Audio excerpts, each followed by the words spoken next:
We are going to talk about Russia's serial killer Andrei Chikatilo, who was a school teacher by trade. He was called the Maniac in Russia. So let's get into the history of this killer. Andrei Romanovich Chikatilo was born on October 16, 1936, in Yabloknoy, a village in the heart of rural Ukraine in the USSR. During the 1930s, Ukraine was known as the breadbasket of the Soviet Union. Stalin's policies of agricultural collectivization caused widespread hardship and famine that decimated the population. At the time of Chikatilo's birth, the effects of the famine were still widely felt, and his early childhood was influenced by deprivation. The situation was made worse still when the USSR entered World War II against Germany, bringing sustained bombing raids on Ukraine. In addition to the external hardships, Chikatilo is believed to have suffered from hydrocephalus, water on the brain at birth,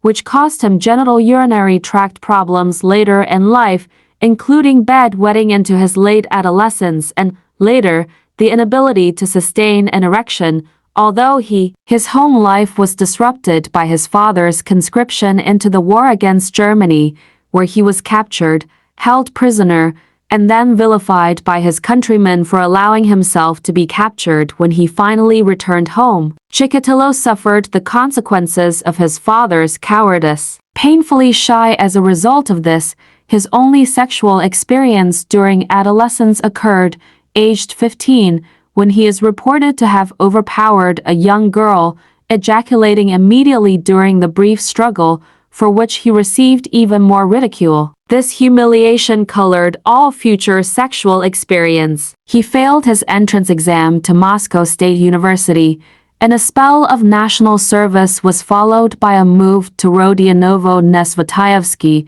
a town near Rostov, in 1960, where he became a telephone engineer. His younger sister moved in with him, and concerned by his lack of success with the opposite sex, she engineered a meeting with a local girl, Fania, whom he went on to marry in 1963. Despite his sexual problems and lack of interest in conventional sex, they produced 2 children and lived an outwardly normal family life. In 1971, Chikatilo changed his career to become a schoolteacher. An eyewitness had seen Chikatilo with the victim shortly before her disappearance, but his wife provided him with an ironclad alibi that enabled him to evade any further police attention. Alexander Kravchenko, a 25-year-old with a previous rape conviction, was arrested and confessed to the crime. Perhaps as a result of his close brush with the law, there were no more documented victims for the next 3 years. Still dogged by claims of child abuse,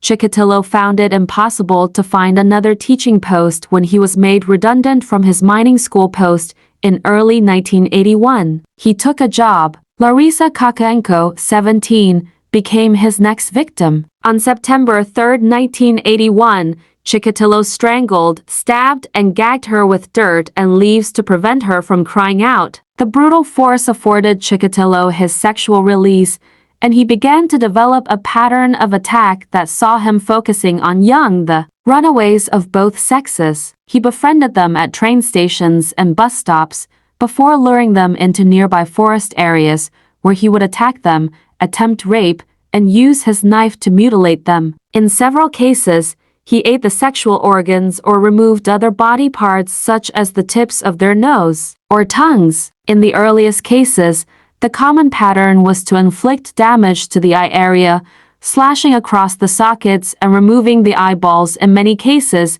an act which Chikatilo later attributed to a belief that his victims kept an imprint of his face in their eyes, even after death. At this time, serial killers were a virtually unknown phenomenon in the Soviet Union. Evidence of serial killing or child abuse was sometimes suppressed by state-controlled media in the interests of public order. The eye mutilation was a modus operandi distinct enough to allow for other cases to be linked when the Soviet authorities finally admitted that they had a serial killer to contend with. As the body count mounted, rumors of foreign-inspired plots and werewolf attacks became more prevalent, and public fear and interest grew, despite the lack of any media coverage. In 1983, Moscow Detective Major Mikhail Fedosov assumed control of the investigation. He recognized that a serial killer might be on the loose and assigned a specialist forensic analyst, Viktor Burakov, to head the investigation in the Shakhty area. The investigation centered on known sex offenders and the mentally ill,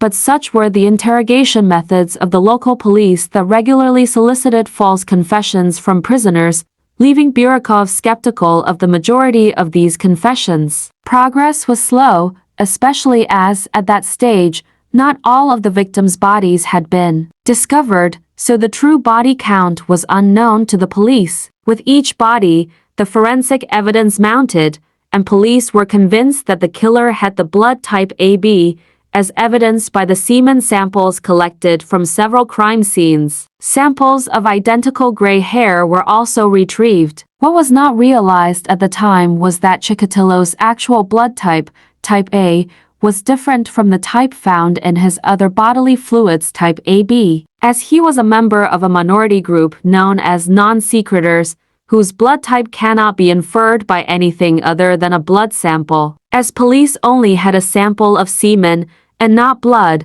from the crime scenes, Chikatilo was able to escape suspicion of murder. Today's sophisticated DNA techniques are not subject to the same fallibility. Following his release, Chikatilo found work as a traveling buyer for a train company based in Novocherkassk and managed to keep a low profile until August 1985, when he murdered 2 women in separate incidents. At around the same time as these murders, Burakov, frustrated at the lack of positive progress, engaged the help of a psychiatrist, Alexander Bukhanovsky, who refined the profile of the killer. Bukhanovsky described the killer as a necrosadist, or someone who achieves sexual gratification from the suffering and death of others. Bukhanovsky also placed the killer's age as between 45 and 50, significantly older than had been believed up to that point. Desperate to catch the killer, Burakov even interviewed a serial killer,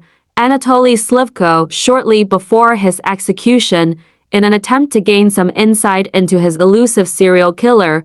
Coinciding with this attempt to understand the mind of the killer, attacks seemed to dry up, and police suspected that their target might have stopped killing, been incarcerated for other crimes, or died. However, early in 1988, Chikatilo again resumed his killing, the majority occurring away from the Rostov area, and victims were no longer taken from local public transport outlets, as police surveillance of these areas continued. Over the next 2 years, the body count increased by a further 19 victims, and it appeared that the killer was taking increasing risks, focusing primarily on young boys, and often killing in public places where the risk of detection was far higher. Chikatilo was arrested on November 20, 1990, following more suspicious behavior, but he refused at first to confess to any of the killings. Burakov decided to allow the psychiatrist, Bukhanovsky, who had prepared the original profile,